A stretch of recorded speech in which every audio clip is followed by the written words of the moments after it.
क्या आपने कभी सोचा है कि इस धरती पर ऐसा भी कोई स्थान है जहां देवी की आंखें गिरी हों और जहां आज भी शक्ति सिर्फ पूजी नहीं जाती, महसूस की जाती हो। एक ऐसा तीर्थ जहां जाकर केवल आंखें नहीं झुकती बल्कि अंतर आत्मा जाग उठती है। आज की यह कहानी सिर्फ एक मंदिर की नहीं है, यह कहानी है शक्ति, सत्य और सनातन परंपरा की। नमस्कार दोस्तों, मैं हूँ दीपा द्विवेदी और आप देख रहे हैं आपका अपना आध्यात्मिक चैनल अध्यात्म। आज मैं आपको लेकर चलूंगी हिमाचल प्रदेश की उस पावन भूमि पर, जो केवल एक धार्मिक स्थल नहीं बल्कि देवी शक्ति का साक्षात प्रमाण है। यह कहानी है नैना देवी मंदिर की। हिमाचल प्रदेश के बिलासपुर जिले में स्थित एक त्रिकोणीय पहाड़ी पर विराजमान वह शक्तिपीठ, जिसे 51 शक्तिपीठों में अत्यंत पवित्र और जागृत माना गया है।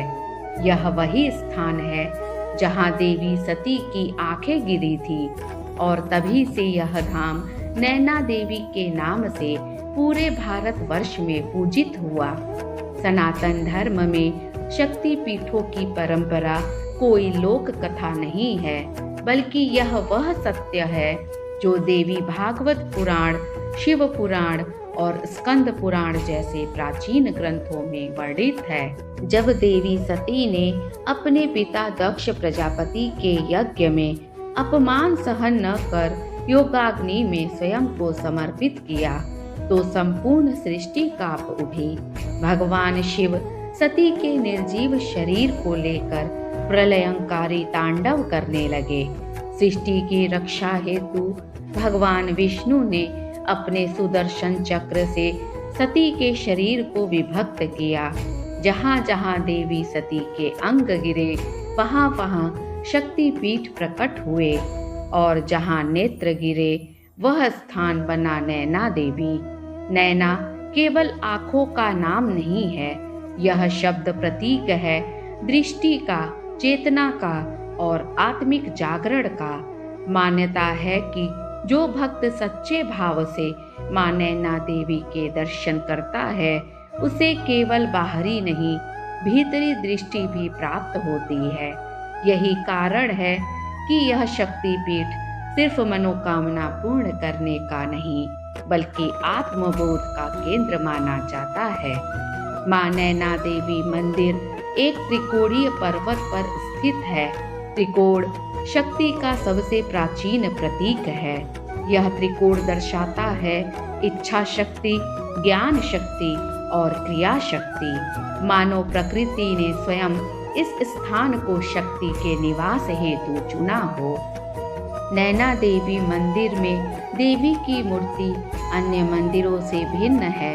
यहाँ देवी मानवीय आकार में नहीं बल्कि दो पिंडियों, नेत्र स्वरूप के रूप में पूजी जाती हैं। साथ ही यहाँ महाकाली, महालक्ष्मी और महासरस्वती तीनों शक्तियों का संयुक्त स्वरूप माना जाता है। यह दर्शाता है कि माँ केवल संहारिणी नहीं बल्कि पालन और सृजन की भी अधिष्ठात्री हैं। पुराणों और लोक परंपराओं में यह भी उल्लेख मिलता है कि इसी क्षेत्र में माँ दुर्गा ने महिषासुर का वध किया था। महिषासुर केवल एक राक्षस नहीं बल्कि अहंकार, अज्ञान और अधर्म का प्रतीक था। जब जब अधर्म बढ़ता है, माँ शक्ति स्वयं प्रकट होकर उसका अंत करती हैं।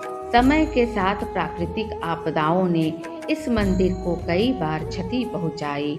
विशेष रूप से 1970 के भूस्खलन में मंदिर को भारी नुकसान हुआ, लेकिन भक्तों की आस्था कभी नहीं टूटी। मां की कृपा से मंदिर का पुनः निर्माण हुआ और आज यह धाम और भी भव्य रूप में भक्तों को दर्शन दे रहा है। यहाँ भक्तों का तांता लगा रहता है, परंतु नवरात्रि और श्रावण अष्टमी के समय यह धाम साक्षात शक्ति लोक बन जाता है। लाखों श्रद्धालु अखंड ज्योति, भजन कीर्तन, और जय माता दी के जय घोष यह अनुभव शब्दों से परे हैं।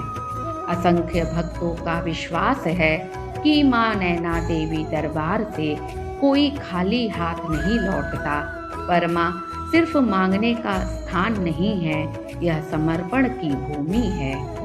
मां नैना देवी हमें सिखाती हैं, जीवन को केवल देखो मत, समझो डर से नहीं, धर्म और सत्य से चलो। शक्ति बाहर नहीं, हमारे भीतर है।